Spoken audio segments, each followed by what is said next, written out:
Hello my dear students, welcome to my channel Triyasha study centre. Friends, তোমাদের দেখতে দেখতে উচ্চ মাধ্যমিক পরীক্ষা এসে গেল। মার্চের 3 তারিখ থেকে তোমাদের পরীক্ষা শুরু। আজকের তোমাদের যাদের এডুকেশন অর্থাৎ শিক্ষাবিজ্ঞান বিষয়টি আছে, আমি শিক্ষা বিজ্ঞান থেকে প্রথম, দ্বিতীয় এবং তৃতীয় এই 3টি অধ্যায় থেকে লাস্ট এমসিকিউ সাজেশনটা আমি দিয়ে দিচ্ছি। এবং আজকের 2টো থেকে 2:30টার মধ্যে তোমরা আবার 4, 5, 6 এই 3টি অধ্যায়ের লাস্ট এমসিকিউ সাজেশনটা তোমরা পেয়ে যাবে। এখন তোমরা অধ্যায় 1, 2, 3 এই 3টি অধ্যায় থেকে কমপ্লিট একটা last minute suggestion, MCQ suggestion পাচ্ছ। এর বাইরে থেকে আর কোনো প্রশ্ন আসতে পারে না। এইগুলি খুব ভালো করে দেখলে তোমরা এর থেকে যে কটি প্রশ্ন আসবে সব কটি কমন পাবে। এসো আমরা প্রশ্ন উত্তরগুলো দেখে নিই, কারণ বেশি লং ভিডিও হয়ে যাবে, অযথা কথা বললে লং ভিডিও হয়ে যাবে। তোমরা অবশ্যই যেটি না বললে নয়, চ্যানেলটি সাবস্ক্রাইব করে নিও এবং বন্ধুদেরকে লিঙ্ক বেশি করে শেয়ার করো। প্রশ্ন, কেলাসিত বুদ্ধি কথাটির প্রবক্তা হলেন gardener Thurstone cattle Vernon. Answer হবে ক্যাটেল। আগ্রহ হলো সুপ্ত মনোযোগ এবং মনোযোগ হলো ক্রিয়াশীল আগ্রহ, এ কথা বলেছেন ড্রিভার, রাসেল, লভেল, ম্যাকডুগাল। অ্যান্সার হবে ম্যাকডুগাল। বন্ধুরা, এরম এই যে অপশান সহ আমি লিখছি, এতে অনেকটা সময় নষ্ট হবে, তাই আমি অ্যান্সারটা জাস্ট নিচে বলে যাচ্ছি। তাহলে অনেকগুলো প্রশ্ন, অনেকগুলো অধ্যায় আমি বলতে পারবো, তোমাদেরও সুবিধা হবে। 3-এর পরের প্রশ্ন দেখো, গ্যাগনের শিখনের শেষ স্তরটি হলো সমস্যা সমাধানের শিখন। সমস্যা সমাধানের শিখন। অপারেন্ট অনুবর্তনের প্রবক্তা হলেন স্কিনার। জেস্টাল্ট মতবাদের মূল ভিত্তি হলো সাধারণীকরণ। কুকুরের ওপর পরীক্ষাটি করেছিলেন প্যাভলভ। পরের প্রশ্ন, কুকুরের ওপর পরীক্ষাটি করেছিলেন প্যাভলভ। আচ্ছা, কোহলার যে শিম্পাঞ্জির ওপর তার পরীক্ষা চালিয়েছিলেন তার নাম কি? সুলতান। রাশি বিজ্ঞানের একটি পরিসংখ্যা 15 হলে তার টালি চিত্র হবে। দেখো 1, 2, 3, 4 একটা ক্রস আছে, এটা হলো 5, তাহলে 5, 5, 10, 15, 18, 15, 25, 12, 10 গড় হলো, অর্থাৎ মিন হলো 16। সবকটি যোগফল প্লাস এই ভাজক 5, 1, 2, 3, 4, 5, 5টি সংখ্যা আছে, অর্থাৎ 5 দিয়ে ভাগ করতে হবে, 16। তারপরে প্রশ্ন, শ্রেণী 40 থেকে 45-এর শ্রেণী মাধ্যম হলো। শ্রেণী 40 থেকে 45-এর শ্রেণী সীমানা হলো, তাহলে 39, 40 - 5 করলে হবে 39.5 ডিগ্রি, এবং এদিকে 0.5 বাড়ালে হবে 45.5 ডিগ্রি, তাহলে 39.5 ডিগ্রি, এবং এদিকে হবে 45.5 ডিগ্রি। তারপরে দেখো 16, 8, 10, 11, 18, 10, 12, 8, 14 স্কোরগুলির মোট বা ভূইষ্ঠ হলো। অ্যান্সার হবে 8, কারণ এখানে দেখো 1, 2 এবং 3টি 8 আছে, অর্থাৎ 8-এর সংখ্যা সবচেয়ে বেশি। তারপরে দেখো শিখনের দ্বিতীয় স্তরটি হলো ধারণ বা সংরক্ষণ। সি বুদ্ধির সংজ্ঞা দিয়েছেন মনোবিদ ভার্নন। গ্যাগনের শিখনের প্রথম স্তর হলো সংকেতমূলক শিখন। থার্স্টনের বহু উপাদান তত্ত্বে এম বলতে বোঝায় স্মৃতি। পরের প্রশ্ন, প্যাভলভের শিখন তত্ত্বে প্রাচীন অনুবর্তনকে বলা হয় এস টাইপ অনুবর্তন। জেস্টাল্ট কথাটির অর্থ হলো অবয়ব। শিখনের গৌণ নীতির সংখ্যা হলো 5টি। টাইম কার্ড লেখচিত্র ব্যবহার করা হয়েছে প্রচেষ্টা ও ভুলের শিখন কৌশলে। টাইম কার শিখন কৌশলে ব্যবহার করা হয়েছে থর্নডাইকের। প্যাভলভের তত্ত্বটিকে বলা হয় টাইপ 1। তারপরটা দেখো, অন্তর্দৃষ্টিমূলক শিখন কৌশল হিসেবে শিম্পাঞ্জির উপর পরীক্ষা করেন কোহলার। রাশি বিজ্ঞানে একটি পরিসংখ্যা 12 হলে টালি চিহ্ন হবে। দেখো 5, 5, 10, 2, 12, 12, 11, 7, 12, 9, 8, 10, 12, 9 স্কোরগুলির ভূইষ্ঠ হলো 12, কারণ এখানে দেখতে পাচ্ছ 12 3টি জায়গায় রয়েছে, 12 সংখ্যাটা সব থেকে বেশি। তারপর দেখো রাশি বিজ্ঞানে বিজোড় রাশিমালার ক্ষেত্রে মিডিয়ানের সূত্রটি হলো n+1/2 তম পদ। n+1 = 2 তম পদ। রাশি বিজ্ঞানে উচ্চ স্কোর ও বিস্তৃতি যদি যথাক্রমে 120 ও 30 হয়, তবে নিম্ন স্কোর কত হবে? নিম্ন স্কোর হবে 90, অর্থাৎ 120 - 30, 90 ডিগ্রি। কোনটি কেন্দ্রীয় প্রবণতার প্রতীক নয়? পরিসংখ্যা বহুভুজ। তোমাদের এখানে অপশানগুলো দেওয়া হয়নি, সেই জন্য এখানে কোনটি কথাটা লেখা আছে, অর্থাৎ যে কটি অপশান থাকবে, 4টি অপশান থাকবে, তার মধ্যে তোমরা পরিসংখ্যা বহুভুজটি অ্যান্সার হবে। 60 থেকে 65 এর মধ্যবিন্দু হলো 62.5। মনোযোগের একটি অভ্যন্তরীণ উদ্দীপক হলো মেজাজ। বুদ্ধি হলো শেখার ক্ষমতা, কথা বলেছেন বাকিংহাম। অ্যাবিলিটিস অফ ম্যান গ্রন্থটি লেখেন স্পিয়ারম্যান। বুদ্ধি হলো বিমূর্ত চিন্তার ক্ষমতা, উক্তিটি করেছেন টারম্যান। তোমাদের যে শিক্ষাবিজ্ঞানের 3টি অধ্যায় চলছে, প্রথমটি হলো শিখন, শিখন কৌশল এবং শিক্ষায় রাশিবিজ্ঞান। এই 3টি চ্যাপ্টার শিখন, শিখন কৌশল ও শিক্ষায় রাশিবিজ্ঞান, এই 3টি অধ্যায় থেকে তোমাদের প্রশ্ন, ইম্পর্টেন্ট প্রশ্নগুলো আমি পরপর দিলাম। এছাড়াও আরও কিছু প্রশ্ন রয়েছে, সেগুলি তোমরা দেখে নাও। গ্যাগনের কত ধরনের শিখনের কথা বলেছেন? এখানে দেখো 5টি, 6টি, 7টি, 8টি আছে, অ্যান্সার হবে 8টি শিখনের কথা বলেছেন।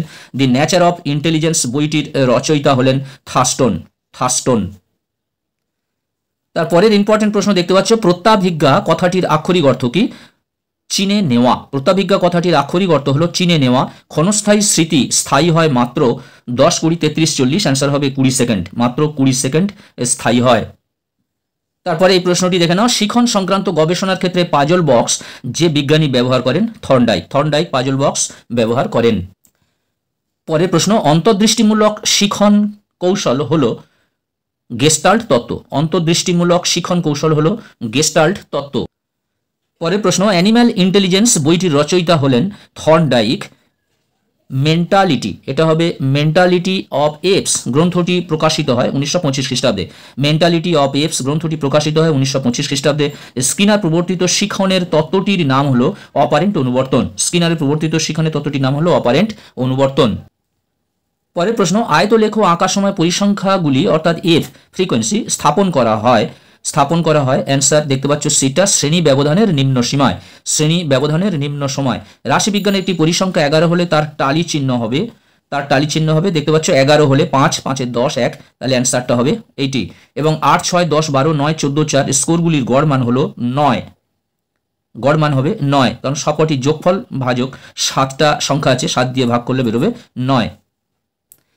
পরের প্রশ্ন, 15, 8, 10, 12, 10, 15, 18, 13, 15 স্কোরগুলির ভূইষ্ঠক বা মোড হলো, বুঝতেই পারছো এখানে 15 হবে, কারণ 15 সংখ্যাটি বেশি সংখ্যায় আছে। 24 থেকে 30 শ্রেণীটির মধ্যবিন্দু হলো 27। 24 থেকে 30 মধ্যবিন্দু হলো 27। গাণিতিক গড়কে মধ্য সংখ্যা হলো 27। আচ্ছা, গাণিতিক গড়কে বলা হয় মিন। আর গড়ের সূত্রটি হলো সিগমা এক্স আপন এন। এটা সিগমার চিহ্ন, sigma x upon N. Skinner প্রবর্তিত সক্রিয় অনুবর্তনটি হলো আর টাইপ অনুবর্তন। পরের প্রশ্ন, মনোবিদ কোহলার ও কফকা হলেন সমগ্রতাবাদী। ক্ষুধার্ত বিড়ালের ওপর কে পরীক্ষা করেন? থর্নডাইক। পুনরাবৃত্তি কার উল্লেখযোগ্য বৈশিষ্ট্য? প্রচেষ্টা ও ভুল শিখন কৌশলের।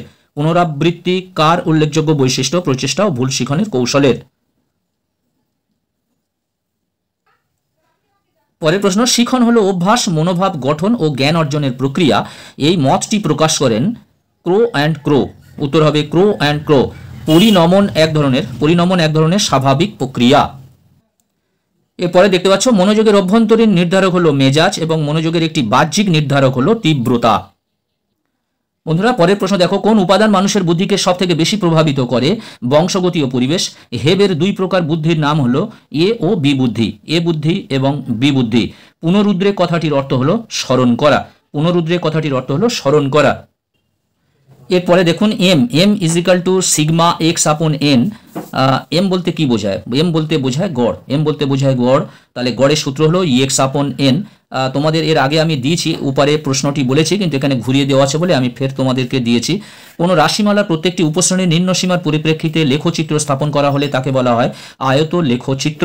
ফ্রিকোয়েন্সি বন্টনের সর্বোচ্চ স্কোর ও সর্বনিম্ন স্কোরের মধ্যে যে ব্যবধান থাকে তাকে বলে প্রসার বা রেঞ্জ।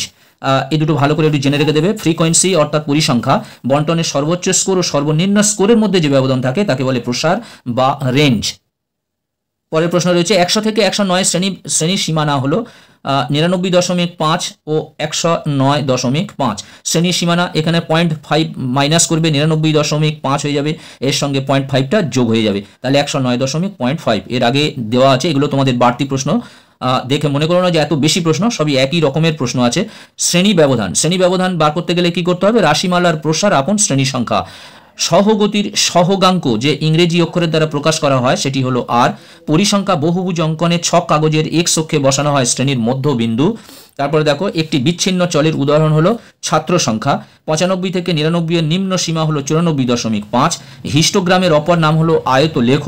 90 থেকে 99 শ্রেণী ব্যবধানটির সীমা হলো 89.5, 99.5 এবং 79 থেকে 89 শ্রেণী ব্যবধানটির উচ্চসীমা নিম্নসীমা কত, এটি তোমাদের আমি জানতে চেয়েছিলাম। তোমরা কমেন্ট করে এটা উত্তর দেবে, উচ্চসীমা এবং নিম্নসীমা কত। বন্ধুরা, আজকের মতো ভিডিওটি এখানে শেষ করলাম। তোমরা যারা চ্যানেলটি সাবস্ক্রাইব করোনি অবশ্যই তোমরা চ্যানেলটি সাবস্ক্রাইব করে নাও, বন্ধুদেরকে লিঙ্ক বেশি বেশি করে শেয়ার করো এবং এর পরের 4, 5, 6 অধ্যায়, এই 3টি অধ্যায় তোমরা আবার বিকেল 2টো থেকে 2:30টা কিংবা 3টের মধ্যে তোমরা আরেকটি ভিডিও পাবে এবং তোমরা রাত্রে অন্য একটি সাবজেক্টের আরও একটি ভিডিও তোমরা পাবে, কারণ তোমাদের পরীক্ষা এসে গেছে। তোমরা সবাই ভালো থাকবে, সুস্থ থাকবে, তোমাদের জন্য রইল শুভকামনা। All the best. আবার কথা হবে নেক্সট ভিডিওতে।